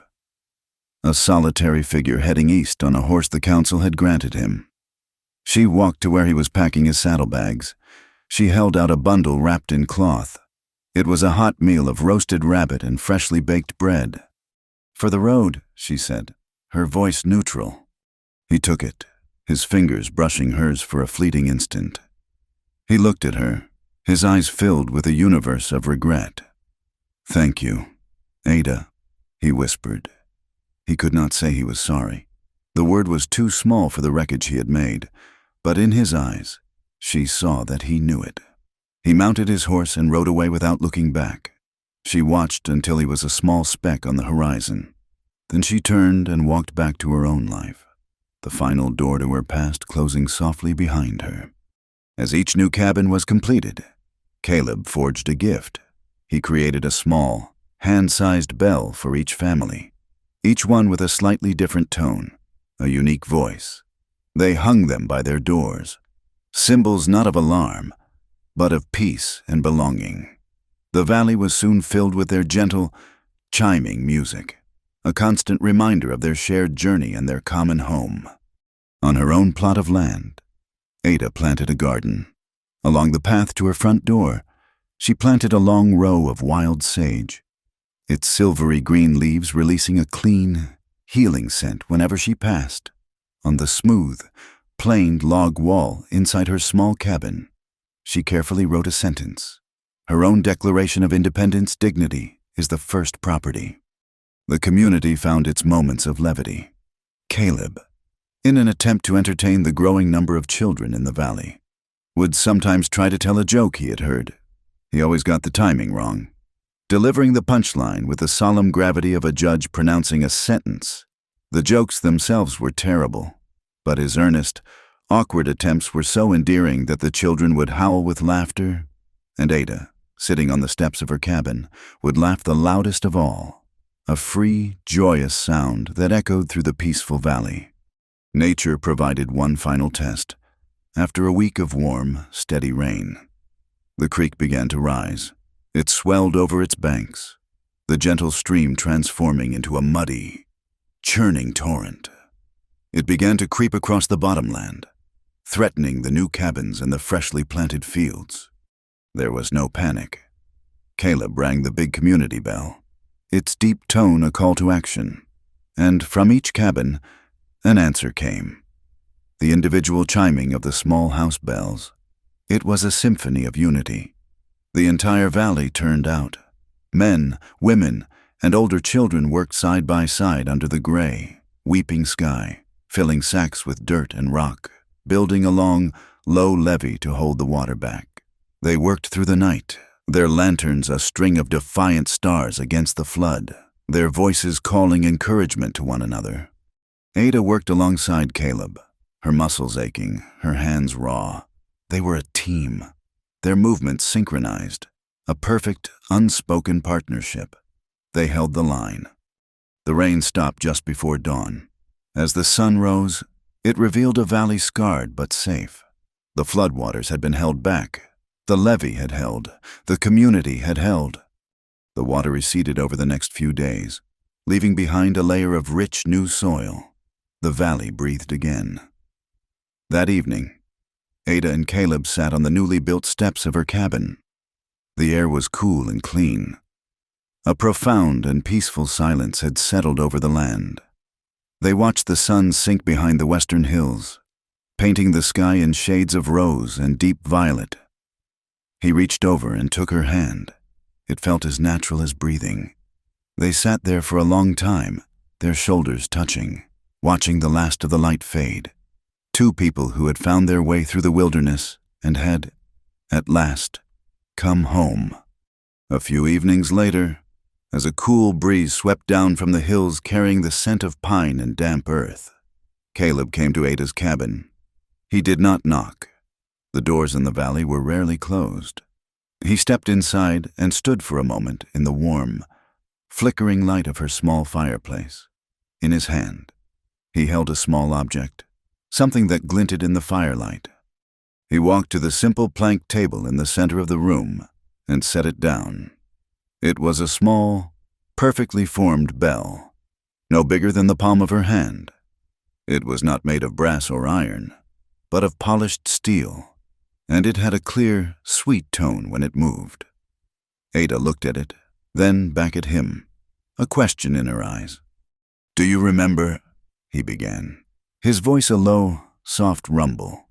"The first day you came to the forge, I gave you a bent nail to straighten." She nodded, a slow smile touching her lips. "I remember I thought my arm would fall off." "You fought with it," he said, his own mouth curving in a rare, gentle smile. "But you did not give up. You heated it in the fire, and with patience, you hammered it true again." He reached out and gently touched the small bell on the table. "This is that nail. You straightened it out, just like you straightened out my life." He took a breath, his gray eyes, usually so guarded, now open and vulnerable. He looked at her, and in his gaze, she saw the long, lonely road he had traveled, the quiet grief he had carried for so long. She saw the man he was, and the man she had helped him become again. "I have been living in the shadows for a long time. Ada," he said, "my heart was a cold forge. You came and you stoked the fire. You made me remember that a man is not defined by what he has lost, but by what he has the courage to build." He took her hand, his calloused fingers wrapping gently around hers. "I love you, Ada, and I want to build a life with you." He picked up the small bell, its surface now warm from the firelight. "If you will have me," he said, his voice thick with emotion, "we could ring this bell every night before we sleep, a small reminder. To remember that today, no one was treated as merchandise, that everyone was treated as a person, and that we are home." Tears welled in Ada's eyes, blurring the image of his strong, earnest face. They were not tears of sorrow or of pain, but of a joy so profound it was almost overwhelming. It was a joy that washed clean all the old wounds, all the years of shame and fear. He was not offering her a name, or protection, or property.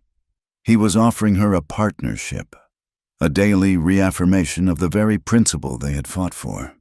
He was offering her a lifetime of dignity. She laughed, a sound that was half a sob, and squeezed his hand.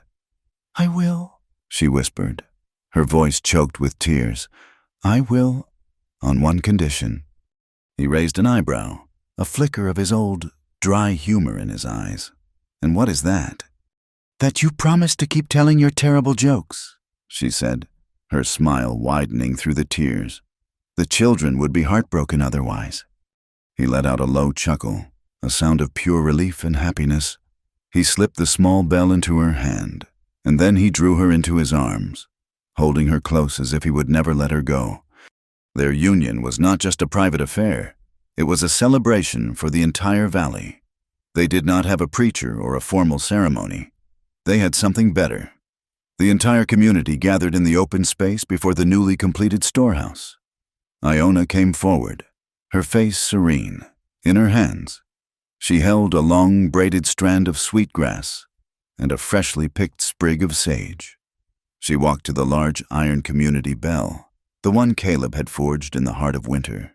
With deft fingers, she tied the sage to the bell's clapper. "In my mother's traditions," she said, her voice carrying in the quiet evening air, "sage is for cleansing, for protection. It keeps a home safe from sorrow." She then held up the sweetgrass. "And this is for blessing, for inviting good spirits to enter." She tied the sweetgrass to the post above the bell. "May this bell never again ring an alarm. May it only ring to call a community together in peace and in celebration. May this valley and this union be protected and blessed." Her words settled over them, a benediction more powerful than any sermon. The valley had its first official tradition, a ritual born of their own shared history, blending the wisdom of the old ways with the hope of the new. The life they built was a testament to that hope. The story of Ada's trial and the community's stand spread with travelers who passed through Mary Collins's new establishment. The valley became known as a place of fair dealing, a place with its own clear and unwavering moral compass. The council formalized their compact, writing it down for all to see. The first law of Sage Creek Valley was simple: no person shall be considered the property of another. All disputes will be brought before the council, called together by the ringing of the community bell. Justice would not be an abstract concept. It would be the daily practice of their lives. Even in this new paradise, life had its small, human imperfections. Jesse Pike. now a strapping young man and a fine craftsman in his own right, was tasked with carving the sign for the community storehouse. He worked on it for a week, his face a mask of concentration. When he finally unveiled it, the entire valley gathered to admire his work. The letters were deep and clean and expertly carved, but there was a small error. Instead of dignity, the sign read, Dignity. A wave of good-natured laughter went through the crowd. Jesse's face turned a shade of crimson that rivaled the sunset. He started to stammer an apology, but Ada stepped forward and put a hand on his arm. She looked at the sign, and then at the faces of her friends and neighbors. "It is perfect, Jesse," she said, her voice warm. "It may be missing but it has a full and honest heart, just like the people who live here." The laughter turned into applause, and Jesse's blush of embarrassment became a grin of pride. A few weeks later, a rider from a passing mail train brought a letter. It was addressed to her. The handwriting was crude and unfamiliar. When she opened it, she saw it was from Silas. The letter was short, the words of a man who was not skilled with them. It did not ask for forgiveness. It simply said that he was working as a hired hand on a ranch in the East, that he was sober, and that he hoped she had found the peace she deserved. She read it once, then twice. She felt no anger, no resentment, only a quiet, distant sadness for the man he had been and the man he had failed to become. She walked to her fireplace, folded the single sheet of paper, and dropped it into the flames. She watched as the edges curled and blackened, the words turning to ash and smoke. She was not destroying a memory. She was releasing it. The past was finally and truly gone. That evening, as the sun set, casting long, golden shadows across the valley, a familiar sound began to drift on the evening air. It was the soft, individual chiming of the house bells, as each family called its members in for the evening meal. The sounds overlapped, creating a gentle, melodic tapestry of peace and contentment. Caleb came and stood beside her on the small porch of their cabin. He slipped his arm around her waist, and she leaned her head against his shoulder. Above their doorway, a new sign hung, one that Jesse had carved with meticulous, and this time, correct, care. It read, "Dignity lives here." They stood together, hand in hand, and watched the last of the light fade from the sky. Out here, in the vast and unforgiving West, they had learned a profound truth. Justice did not fall from the sky like rain. Hope was not a thing to be found, but a thing to be built. It had to be forged, day by day, in the fires of hardship, with courage and with decency. It had to be hammered into shape by the hands of a community. It was like a bell, to make its true sound, to ring out clear and strong. It had to be struck, again and again, with a steady and determined heart. Thank you so much for joining us for this story. We would love for you to comment where you are listening from so we can all connect. And please consider subscribing to our channel Wild West Night, liking the video, and supporting us further by pressing the hype button so more people can hear this story.